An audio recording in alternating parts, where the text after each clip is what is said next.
You know, something that I always got told when I was younger is that people would always tell me like, oh, you're so positive, like you have such like an upbeat or optimistic personality. But I think that when you're in business, you almost have to think that way, because if you focus on every negative thing or every challenge, like it will tear you down. You ain't gonna last. Yeah, you're not gonna last. And especially when it comes to business, you have to, one, get good at learning how to solve problems, but solving them fast. Because there's some times where there will literally be fires and you have to learn how to put them out. But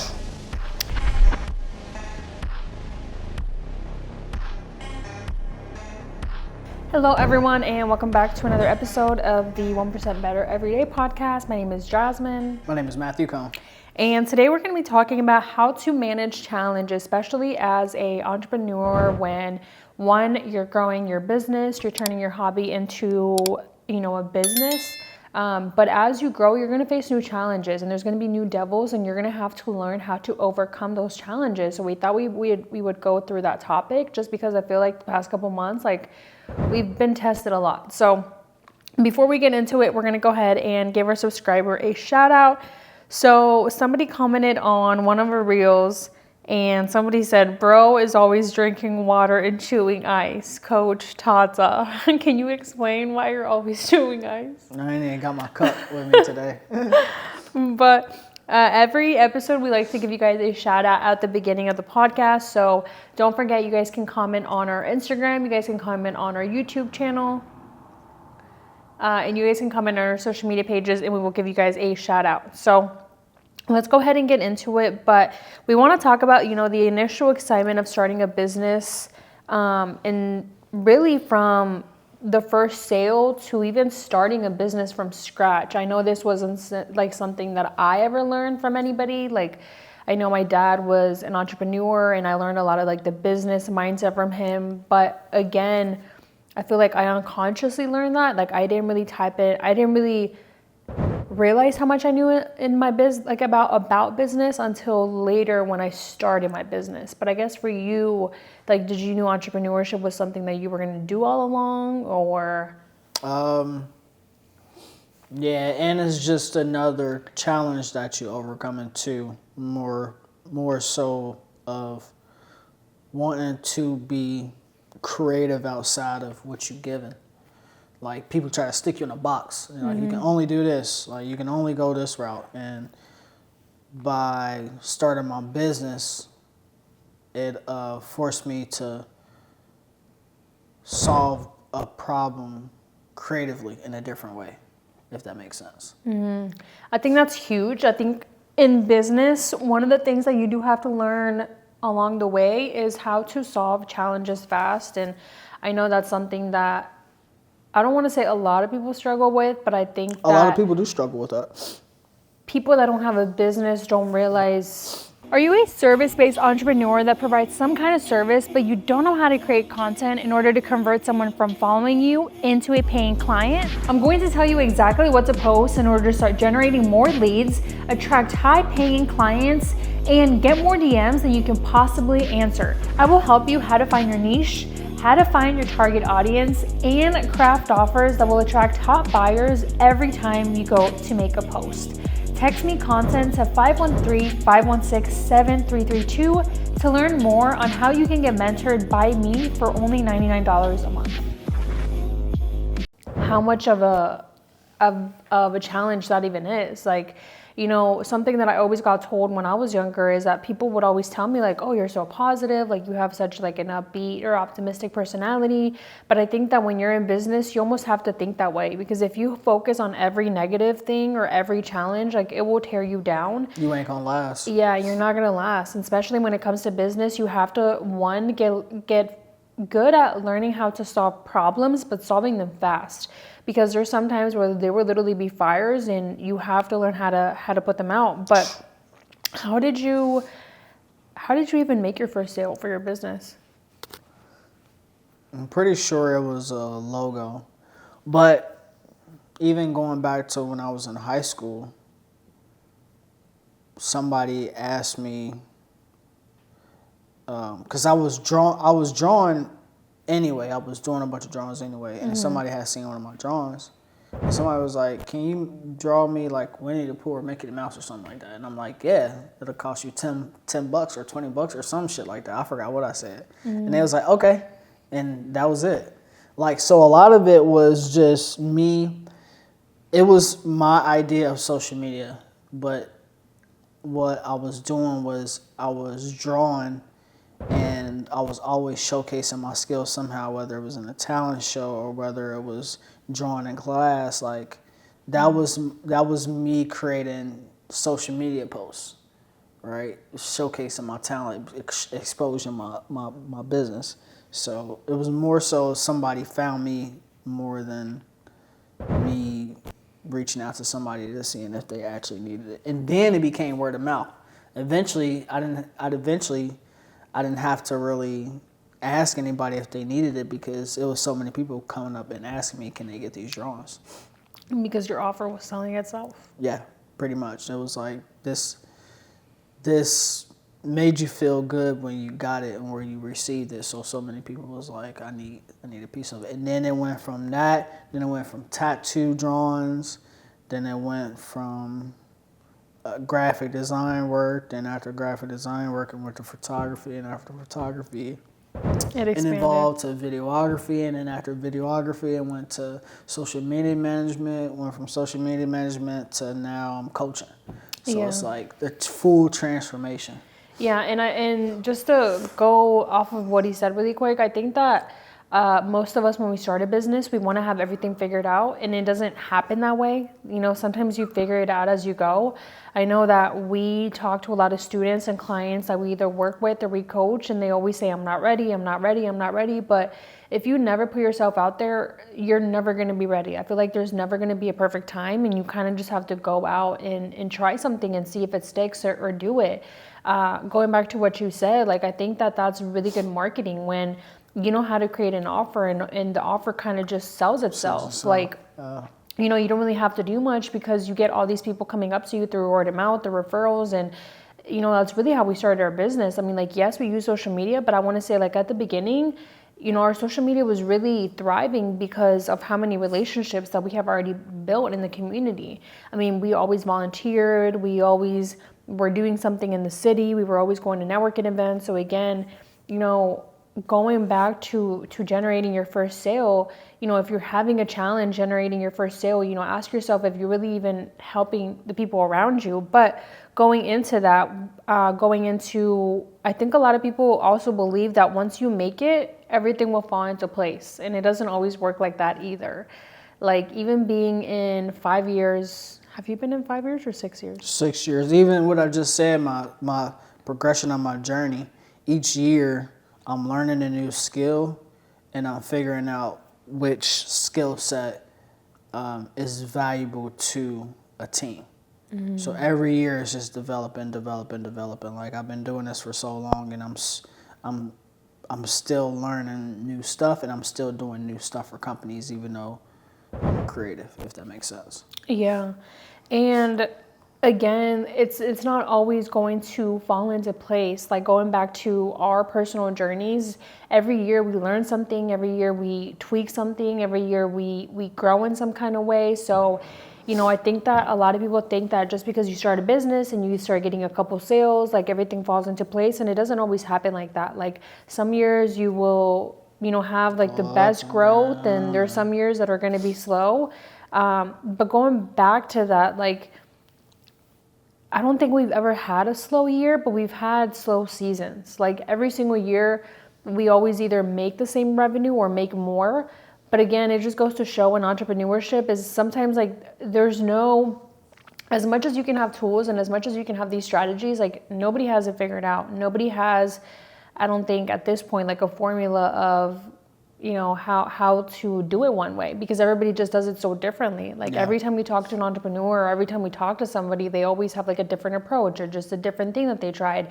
And that's to say that, like, there's not one strategy that works for everybody. So I think that even in the stages of entrepreneurship where you feel like you've made it, not to say you're gonna fail, to not celebrate yourself, but just I feel like for me, like, I always have to keep a little part of me in the background humble, because life will find a way to humble you.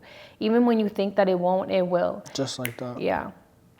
But going off of that, we did want to talk about, so how do you transition from passion to responsibility? Because I think a lot of people, they start a business, they start making some money, they start making some sales, but that they don't realize it, that you have to keep up with it. So I guess for you, like, how was it from transitioning a passion into, oh shit, this is a full-time business that you have to keep scaling? Well, even as far as like the consistency and the scaling, it was, I remember you had asked me, because we was making so much money during the pandemic, and I remember you had asked me, you was like, what you gonna do next? Like, because it was getting to the point where I was making, I had paid off my car, I had money saved up in my bank account. I could have stayed at my 9 to 5, but I didn't really like it. But it was the point to where, because most people will get to that point where they start making a little bit of money, but they don't want to put in the extra effort or the extra work to keep it going. And I knew that I had the capabilities of making more money with my skill set rather than working my 9 to 5. That's when I knew. It was to the point where I was doing so much research and so much of actually trying my business that I knew that I can make enough money to actually be full time. That's when the crossover hits. It's like, because you can't quit or ditch it if you're not making the money that you need to make in order to live, right? And once you realize that you can consistently make the same money and more money to replace your main, to have more freedom and to have more fun and to do the shit that you actually like to do, it takes awareness.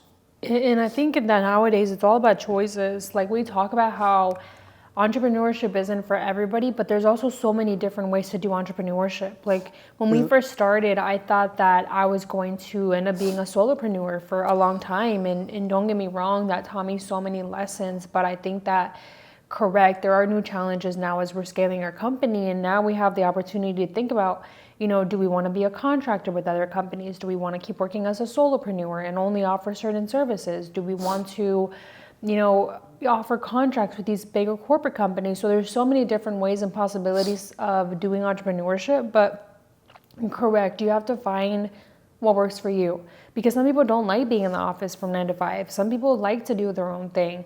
So again, it goes back to, if you do want to quit your 9 to 5, or if you do want to start entrepreneurship, then how much money do you need to save up, or how much money do you need to be making a month in order to quit your 9 to 5? And if you want to quit your 9 to 5, why is it that you want to quit? Because sometimes I feel like, for me, not that I transitioned to another 9 to 5, but I think that right now in the season that I'm in, because I'm working with bigger corporate companies, I enjoy working with just one client, because there's so much work and just so many things that you have to get done for one client, that sometimes I think people they think that managing more clients will get them more income, and that's not always the case. Yeah, like, you have to know how to price yourself accurately, and you have to know how to manage your time. That's the most important thing, because if not, you will be burned out, and then you're going to be working 70, 80 hours a week as an entrepreneur for what? Yeah. I even talk about one challenge that I had is, at some point last year, I had too much on my plate, and I fumbled a client because I overpromised on something, and I thought my system of hiring somebody else was going to fix it. Come to find out that I failed, not because I didn't time everything right. It was a simple fact that I overstepped on what I thought was going to be a good partnership with hiring somebody as an editor in order to take care of the extra work that I needed to get done. Instead, I should have had more time.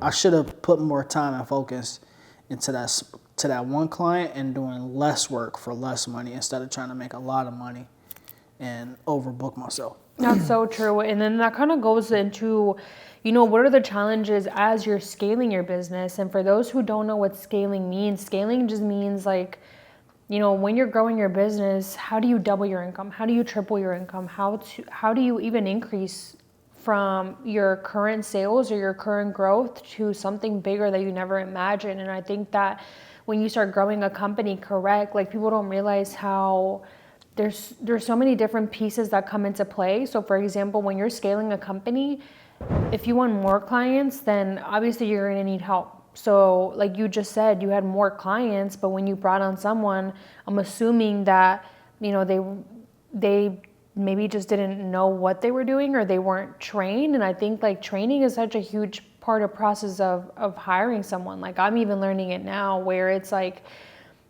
yes, something can make sense to you and you can write it down on a document, you can make a video, you can present it in all the pretty ways. But when you're training, if that person doesn't get it, guess what you're gonna have to do as a CEO? Sit down, spend time with them and train them how to do it correctly. Or where I fucked up was going back and trying to rework everything. Because I didn't do, not only was the skills not up to par, but I also didn't, I thought I was going to be able to do a lot of work with a little bit of time, and I didn't take my time with the small amount of work. I should have approached it differently, but in order to overcome that challenge, I had to fail. Like if I didn't fail, then I wouldn't have known how to operate my business differently. And that's a part of overcoming challenges, is simply just failing and getting better the next time you do the same thing. And that's so true, because I even talk about all the time when I had my first dispute. Like I remember when I had that first dispute, how that kind of hurt, not only my wallets, but I feel like it kind of damaged my confidence in a way, because I started overthinking like your perception on clients too. Yeah, I started overthinking like, did I do something? Was there something that I could have done? And obviously it takes two. So I looking back now, I'm like, okay, there could have been things that I could have introduced or just been better about. But again, I wouldn't even have realized what I needed to get better at if I didn't fail. Mm-hmm. So in a way, that was meant to happen. And I remember like almost for a year after, I was kind of scared to take on clients, or I would tell you like, oh, I'm not ready to take on clients. Like I'm just going to do coaching. And, I was kind of trying to figure out like what my next direction was. And again, if I hadn't gone through that period where I kind of felt lost, I kind of felt like I didn't know which direction I wanted to go in my business. I didn't even know if I wanted to do social media management anymore. That's when I was kind of telling you that I was teetering between like, what if I do this or what if I do that? Sometimes you have to go through those seasons in order for you to realize like, hey, you either want it that bad or maybe you don't want it and you want to go in a different direction. Because I think that, again, when you're scaling your business and when you're going through new challenges, some people might come across the first challenge or obstacle and they might say, it's too hard, I'm just not even going to try. And they're going to quit. But the people that really want something, they're going to go back, they're going to pick up everything, they're going to learn from the situation, and they're going to keep going. And I think that just goes to show that when you're in business, you have to build a lot of resilience, because if you quit after every little tiny thing that gets hard, you're not going to make it. Matt, I need your help growing my social media audience. All right, guys, if you need help growing your social media audience, make sure you text 602-390-7002. Once again, it's 602-390-7002. And that was one thing that for me, I struggled with that. Like I would always start things and stop things, or start things and stop things. And you knew that, like, I would start this project or I would have this big idea and then I wouldn't carry it through.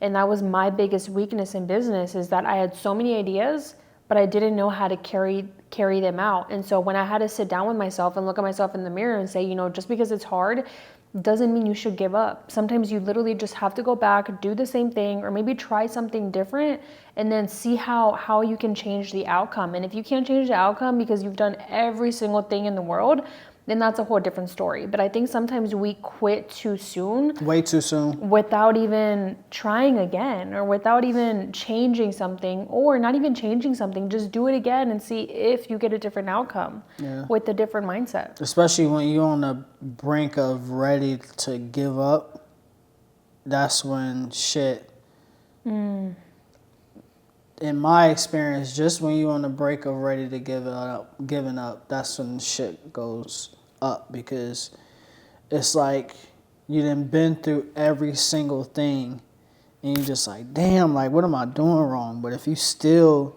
consistently doing that thing that you want to achieve, trust me, on the other end of you feeling disappointed about something, it's gonna be just nothing but uphill, because you still fighting for it.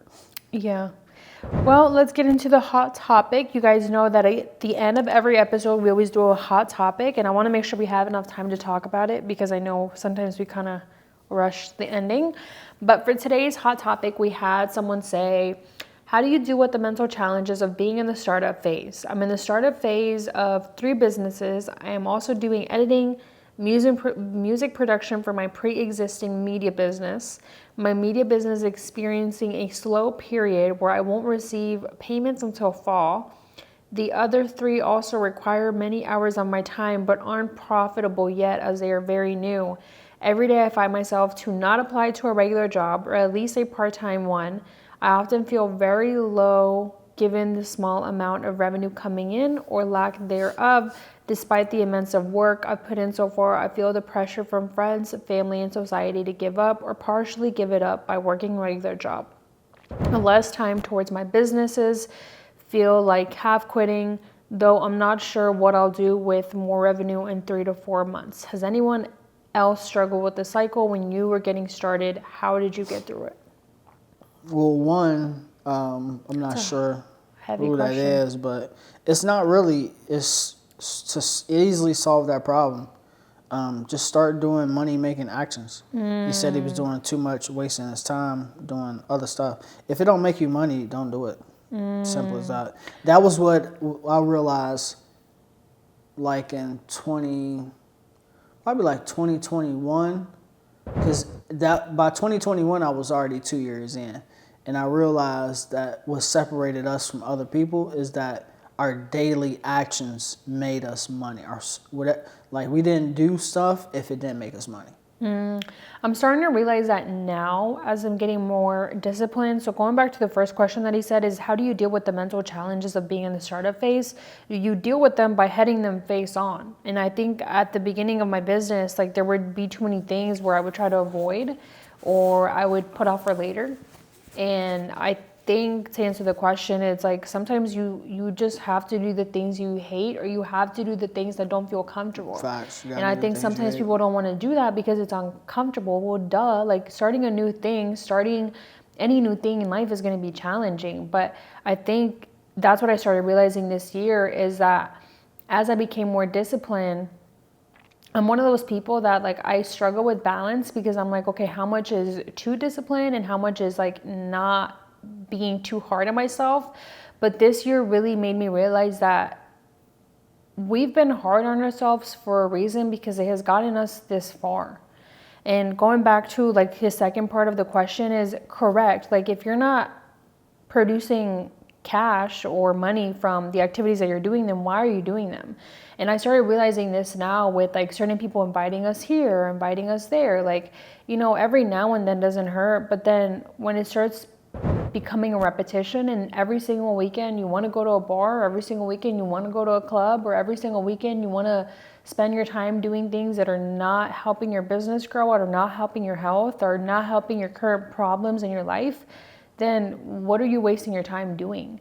And I think that that's really what got us here, is really our habits and our daily tasks. Like small daily tasks. I know we got to go, guys, but I remember being in Cincinnati, and sometimes we would say no to family events or family dinners simply because we had to catch up on our finances. We had work to do within the business. We had client work to get done. And yes, maybe we said no for 2 years, but in 5 years, look where it got us. And that's not to say that you're always going to be saying no to those things all the time, but there might be different seasons for things. Like your first 2 years, you might have to say no more. You might have to say no to more things than you might want to, and I think that that's okay. So going back to like the last part of his question is, I don't think it's always a bad thing to get a part-time job. Like if you're getting a part-time job and then you're working part-time on your business, you're still putting in hours in your business, but also before you get that part-time job, ask yourself if you're really doing everything in your power to get clients or to produce money, because he said it himself in the beginning of the message, is that he wasn't getting any payments from his business. So again, what are the tasks that he's focusing on? It seems like he's not focusing on cash producing activities. And cash producing activities just simply mean, are you building relationships? Are you going out there to find new clients? Are you generating leads? Are you generating leads? Are you posting? Are you posting content? Content on social media? Are you shaking hands? And then maybe in the next are you calling? Are you episode, picking up the phone? Are you picking up that motherfucking phone? That's exactly how I got to this contract this deal that I just closed. It was my first time picking up the motherfucking phone. I haven't picked up the phone to call nobody in so long, and I called them, and the following week, I closed the deal. That's crazy. It's just that's a money-making activity, picking up the phone and calling. And that is the end of today's episode. Let us know down below if you guys want. I think the next episode is going to be on sales and cash generating activities, because as much as we say that we are not experts, we know a lot. We know a lot. So that is the end of today's episode. My name is Jasmine. My name is Matthew Cole. And this is the 1% Better Everyday podcast, where we grow, learn, and just get better as entrepreneurs with busy lives, families, and just try to improve our lives by 1% better every day. So we will see you guys in the next episode. Peace.